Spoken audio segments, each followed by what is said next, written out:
लगे छे अपने सबके मिथिला संस्कार पर स्वागत करे छी। एकटा नहा खा के गीत दै छी से सुनबे। पूरा गीत सुन लेब आ तखन लाइक करब सब्सक्राइब करब तो सुनू।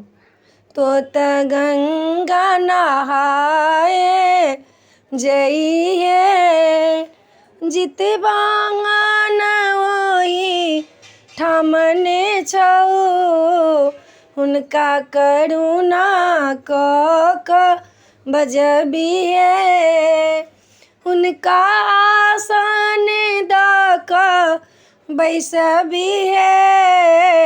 तो गंगा नहाए जइहे जितवाहन ओहि ठामने छौ हुनका खरी तेले सँ चरण धोइहे हुनका मैल मैल क देहो नहबिहे।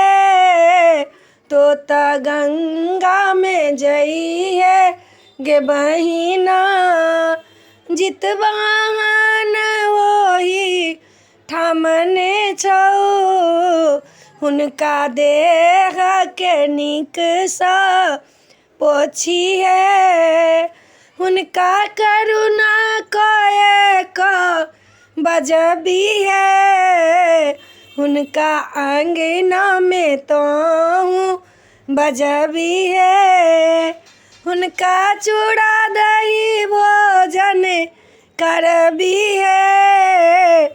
तो गंगा में जइहे गे बहिना जितवाहन ओहि ठामने छौ।